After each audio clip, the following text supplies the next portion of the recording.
Bien, amigos de Auditorio, me da muchísimo gusto recibir aquí en nuestro estudio al contador público certificado Rubén Apodaca Caro, quien es vicepresidente fiscal de Coparmex y consejero ciudadano del sector empresarial. Me alcanzó el aire, mi estimado Rubén, para gracias, este título. No. Y agradeciéndote que estés aquí de antemano, ¿no? Al contrario, el agradecimiento es doblemente mío. Bueno, que estamos en mayo, tuvimos la oportunidad este 2015 de estar haciendo un balance. Rubén, te agradezco que estés aquí con nosotros. Las declaraciones de este año con todas las modificaciones que conlleva, personas morales en el mes de marzo, personas físicas en el mes de abril. Y yo quisiera detenerme en la parte para las personas físicas, las deducciones, mi estimado Rubén. Yo creo que ahí vamos a empezar por poner curitas, ¿no? En el arranque de esta sección de cómo estuvo este 2015 para nuestros amigos en esta parte. Sí, gracias. Curitas, parches y hasta prótesis en algunos casos. Sí, gracias. Sí, fue un primer año 2014 de aplicación de la reforma fiscal, novedosa, muy profunda también. Y hace un mes y medio, pues es cuando se viene, ahora sí, el momento en que las personas físicas, como lo dijiste, se declaran ante el SAT con todos sus efectos de la reforma fiscal 2014. Las deducciones personales fue un punto medular, yo creo que para el 75-80% de los contribuyentes en una situación de declarar fue la parte dolorosa en donde las deducciones personales estuvieron limitadas, topadas, hasta ciertos montos por primer año en toda la historia de la legislación fiscal. Y esos topes en cuanto a poder o permitir que se disminuyeran de la declaración gastos médicos, hospitalarios, dentales, intereses hipotecarios, seguros también de cierto tipo, pues muchos, me incluyo, sí sufrimos esa limitación. Y ello ocasionó entonces que salieran cantidades a pagar en muchos de los casos, en la mayoría de los casos, situación que veníamos acostumbrados por permitirlo la ley a que lo pudiéramos aplicar, ¿verdad? Esos topes o esos límites era el 10% del ingreso de la persona, hasta el 10% del ingreso de la persona, o 4 salarios mínimos que andaban alrededor de 94, 95 mil pesos como tope máximo. Luego entonces una persona que tenía un ingreso de 1 millón de pesos al año, pues podía deducir o el 10% del millón, 100 mil pesos, si tenía esas deducciones, o 95 mil, lo que fuera menor. Entonces esa persona podía decir 95 mil. Si tenía intereses hipotecarios que rebasaban, junto con los demás gastos que ya señalé, tipos de gastos, que rebasaran esos 100 mil pesos, pues podía deducir hasta 100 mil, lo demás lo perdía, ¿verdad? En ese sentido también rápidamente señalo, la Procuraduría de Defensa de los Contribuyentes está llevando un programa, así es, la Prodecon está llevando un programa de acercamiento con esos contribuyentes que se dolieron, que se tuvieron que limitar a esas deducciones, y les está ofreciendo un servicio para poder prestarles el servicio de ampararlos ante esta limitación. Está requiriendo 2 o 3 documentos, muy práctico, vía telefónica, se les envía su correo y ellos están preparando ese amparo en los próximos días de mayo, ¿verdad? Pero por lo pronto pagas. Lo tienes que manifestar y pagar. Pagar. Dolerte para después quejarte. Bueno, también este 2015, Rubén, tenemos lamentablemente los precios del petróleo pues no se han recuperado a los niveles históricos que traíamos de $100, más de $100 el precio por barril. El gobierno pues tiene 3 escenarios, el tema de cómo vamos a cubrir estos huecos, ¿no? Impuestos, pues ya dijo el secretario de Hacienda y lo firmó ante el sector empresarial, no más impuestos en lo que esta administración se refiere. Deuda pública, pues estamos muy complejos, ¿no? Por todas las limitaciones que tenemos, y la reducción del gasto público. De estos 3 escenarios, me gustaría que dieras tu punto de vista en primero, impuestos. Si no vamos a poder aumentar impuestos, ¿qué margen de maniobra tiene el gobierno federal? Bueno, sí, en cuanto a impuestos, pues en efecto hay un compromiso de la Secretaría de Hacienda. Obviamente el Ejecutivo está de promotor de este compromiso en no incrementar impuestos, y el sector empresarial pues lo escuchó y bien recibió, ¿verdad? Sin embargo, pues desconozco si la intención que en este rubro de impuestos pueda mantenerlo, porque bueno, hay algunas maniobras que se pueden hacer en donde no hay impuestos, pero hay otro tipo de derechos, ¿verdad?, que la Secretaría de Hacienda puede establecer por los servicios que presta, ¿verdad? Los derechos federales que pudieran ser mejor sobre verificación vehicular, cuando uno va a la carretera federal y utiliza las vías federales. Entonces no es que esté aumentando el impuesto, un impuesto pues no lo va a imponer, sino es, oye, te lo estoy estableciendo solamente si tú quieres, quieres ir a carreteras federales. Entonces ahí te establezco un derecho de verificación vehicular que debes de tener como vehículo para poder tomar vías federales de comunicación. Entonces ahí imagínate establecer una carga que se está escuchando en ese sentido, pues es una recaudación importante, y quizás hay quien, el Ejecutivo podría decir, es que yo no estoy aumentando impuestos, ¿verdad? Yo estoy únicamente cobrando un derecho por esa razón. La parte 2 de los préstamos, en efecto, ahorita no es nuestra área, particularmente no es nuestra área, quizás venga un economista a hablarte más de eso, pero la parte de los préstamos, pues ya traemos un poco más del 51% de endeudamiento relacionado con el PIB, que habrá quien diga que no es mucho, porque hay otros países que están con el 80 o el 100, como Japón, ¿no? Bueno, pero nosotros estamos en un país emergente, no es lo mismo que le presten a un millonario que le presten a una persona de media capacidad, ¿verdad? Y su endeudamiento ya sea del 50%. Bueno, entonces esa parte coincido contigo.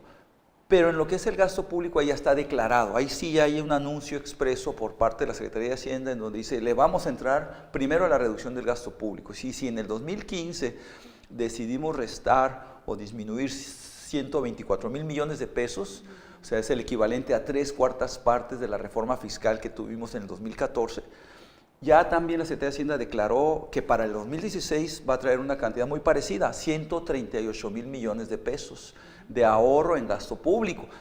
Hay que todavía desmenuzar en qué tipo de gasto público, porque hay gasto público que es corriente y hay gasto público que es de inversión, ¿verdad? Entonces, en la experiencia que tuvimos en el 2015 con esa declaración que hizo el secretario de Hacienda de reducir 124,000 millones de pesos el gasto público, vimos que se metió con algunas obras de infraestructura, ¿verdad? Que se vieron afectadas. En el centro del país, en el sureste del país, algunas... Bueno, se suspende la construcción del tren México-Querétaro. Es un ejemplo. Y ahorita está cuestionándose la construcción del aeropuerto de la Ciudad de Exacto, México. son ese tipo de gastos. Hay voces que dicen que ahorita no es el momento para invertir, hacer una inversión de ese calado, vaya, sí, ¿no? Por el contexto que tenemos de ingresos del gobierno. Pero el gobierno dice, bueno, vamos partiendo de un presupuesto cero. Base cero. Base cero. Sí, es una forma en cómo él pretende ahorrar esos 136,000 millones de pesos. Hay que ver, ojalá que fuese en todo lo que es gasto corriente de consumo, ¿verdad? Sueldos y toda la burocracia que tanto se lleva, ¿verdad? Y que no devuelve, ya es un daño que decíamos, queremos conocido. colesterol del bueno, que son policías, doctores, maestros, ahí que sí se sigue invirtiendo, ¿no? Que son los que... La base cero debería ser no nada más de cantidad, sino sería de cualidad, de calidad. Así es. Y entonces... Sí, porque tenemos un hospital materno-infantil en Tijuana que se construyó desde el licenciado Zuna Millán y no lo pueden echar a operar porque no tienen el presupuesto para el equipamiento y las plazas para los doctores.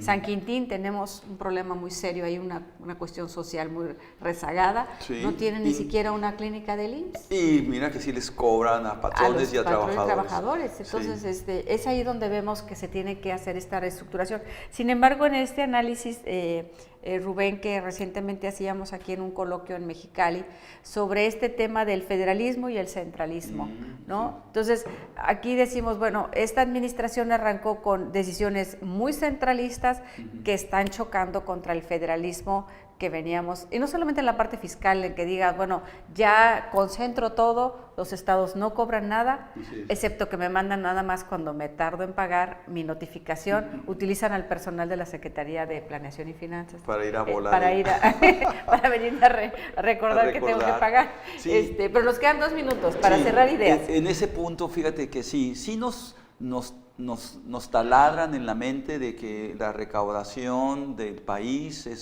cerca del 11-12% del PIB, cuando hay otros países de la OCDE, pero hay que ver los demás elementos. En esos otros países donde traen 20 y tantos, como Chile o como otros países, el 20% es la federación y el otro 80% de la recaudación se lo dejan a los estados y los municipios. Y aquí es al revés, sí es cierto, estamos colaborando con el 12 tributariamente, pero no, aquí no es el 80, aquí es el 96% lo tiene la federación concentrado. Entonces, hay que elevar la recaudación, estoy de acuerdo, pero también hay que, ahora sí, descentralizarla y sea una federación, sea un federalismo, y no está así, ¿verdad?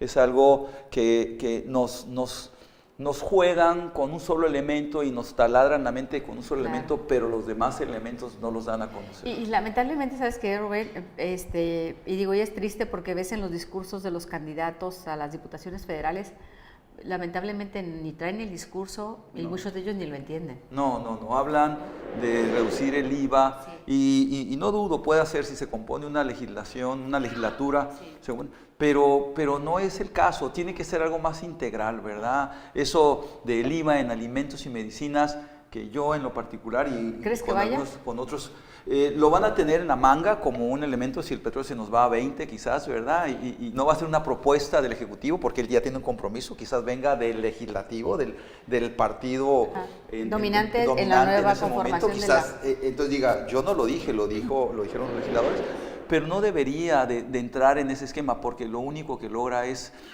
afectar a gran cantidad de los habitantes.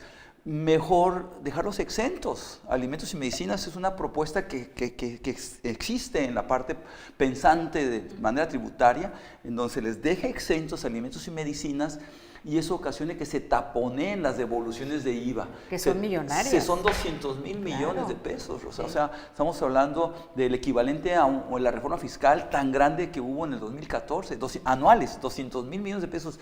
Y que no afectará a que se le traslade al consumidor de alimentos y medicinas de la clase necesitada, sino que las grandes cadenas, los grandes consorcios farmacéuticos y todos ellos se queden sin pedir su devolución y se lo traguen ese hueso y les afecte a sus costos, ¿verdad? Ante los cientos de miles de millones de utilidades que reportan y que son conocidos, ¿verdad? Entonces, ahí ayudaría a que el mercado interno... Pues que se lleven esa propuesta los legisladores, digo, con todo. Ese sería una buena propuesta.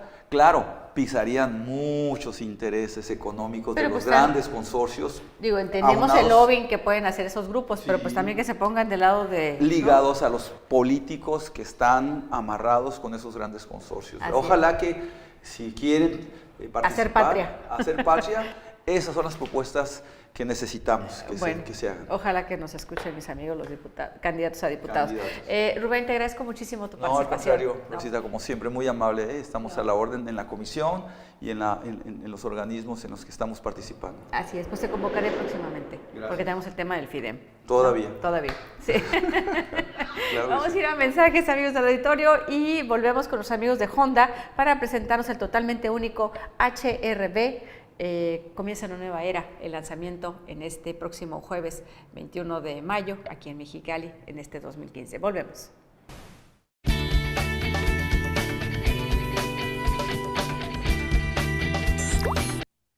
Dagal tiene una historia contigo. Cumple 85 años de evolución. Fundada en 1930 con el nombre de La Violeta en Obregón y Calle D en Mexicali. Renovándose con mejores instalaciones, servicio y tecnología, Dagal facilita el control total en sus consumos desde la palma de su mano. Y desde luego, Dagal garantiza el mejor rendimiento en pesos, dólares o tarjetas. Dagal continúa con el espíritu de servicio y modernidad que lo vio nacer. Dagal, siempre contigo. Si quieres un equipo 4G LTE con la tecnología más avanzada del mundo, entonces necesitas una auténtica red 4G LTE. La red Telcel 4G LTE navega a una velocidad hasta 20 MB por segundo. Solo con Telcel aprovecha la mejor cobertura y todos los beneficios de la red 4G LTE. Para más información visita www.telcel.com/4G LTE. Historias de éxito, UABC. Gracias por despertar mi vocación de ser. Eres la luz que guía al éxito.